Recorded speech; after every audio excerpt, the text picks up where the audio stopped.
Seorang anak kecil hampir saja tertabrak mobil yang melaju ugal-ugalan. Untungnya, seorang wanita cantik datang tepat waktu dan menyelamatkannya. Namun bukannya meminta maaf, sopir mobil itu justru marah dan menyalahkan mereka. Bahkan, dengan arogan dia menendang pacar wanita tersebut tanpa rasa bersalah. Anak kecil itu tidak terima. Dengan berani ia meminta sopir tersebut untuk meminta maaf. Tapi sikap pria itu justru semakin kasar. Ia menghina mereka dengan sebutan gembel, pengemis, dan orang miskin.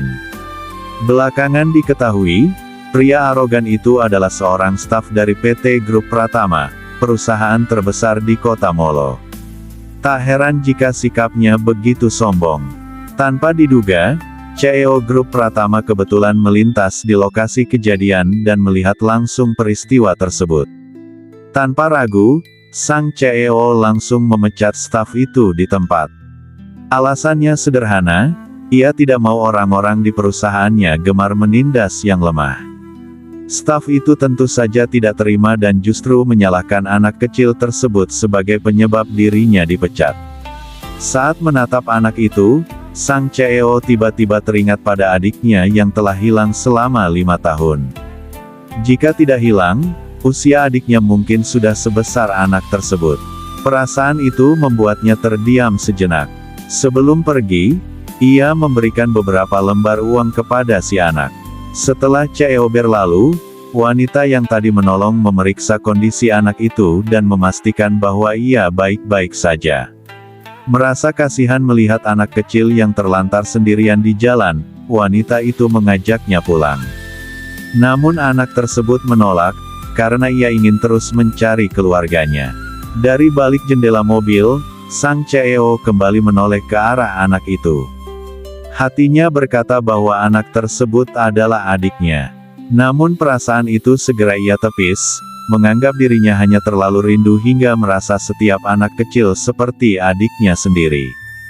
Saat berjalan sendirian di taman, anak kecil itu tanpa sengaja disenggol oleh seorang wanita hingga terjatuh.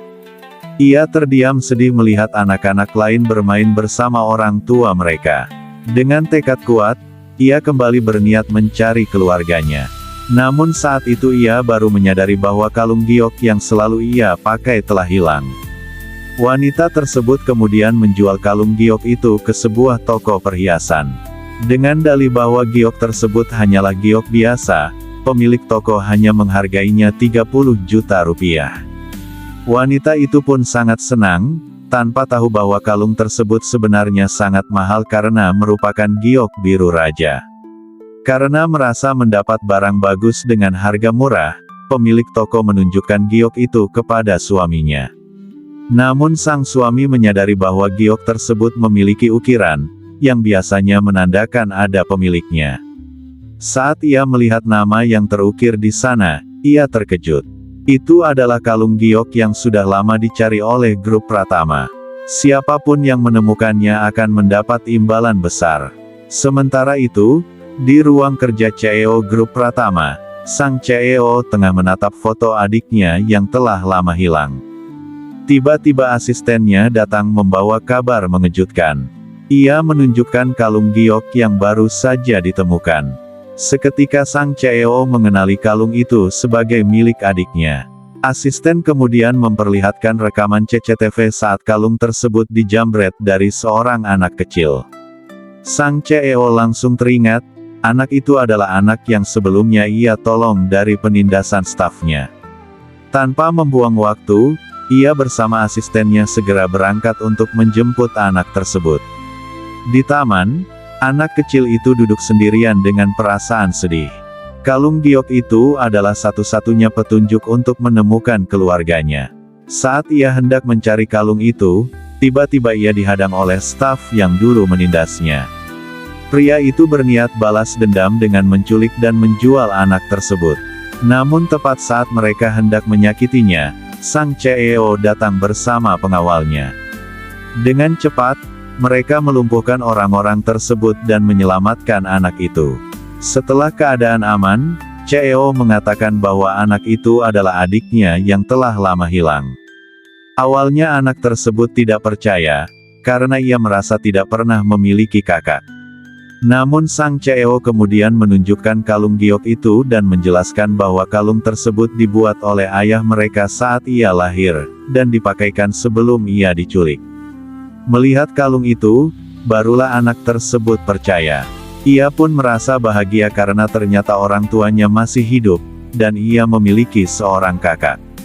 Sang kakak adalah CEO grup Pratama bernama Sinta, dan adik yang akhirnya kembali bernama Rizky. Sinta pun membawa Rizky pulang ke rumah mereka. Sesampainya di sana, Sinta segera memberi kabar kepada saudara-saudaranya bahwa adik mereka telah ditemukan. Ternyata Rizky memiliki 7 kakak lainnya, dan semuanya perempuan. Mereka semua sukses di bidang masing-masing, ada yang menjadi dokter ahli, artis terkenal, tentara, dan profesi hebat lainnya. Mendengar kabar itu, mereka sangat antusias dan tak sabar untuk pulang. Setelah itu, Sinta pamit kepada Rizky untuk menyelesaikan pekerjaannya dan menyuruhnya bermain sendiri. Mengetahui bahwa ia memiliki 8 orang kakak, Rizky bertekad untuk menjadi lebih kuat agar bisa melindungi mereka semua. Ia mencoba bermeditasi, namun merasa cara itu terlalu lama untuk meningkatkan kekuatannya. Ia pun terpikir untuk membuat pil agar kekuatannya bisa bertambah lebih cepat. Tapi ia bingung bagaimana caranya. Hingga tak lama kemudian, terdengar suara pelayan yang memanggilnya untuk makan. Saat itulah Rizky mendapat ide. Ia pergi ke dapur dan mencoba membuat pil menggunakan penanak nasi, dengan bahan tanaman obat yang dulu ditinggalkan oleh gurunya. Sementara itu, Sinta baru saja keluar dari kamar setelah mandi dan berniat menemui Rizky. Namun tiba-tiba terdengar suara ledakan keras dari arah dapur.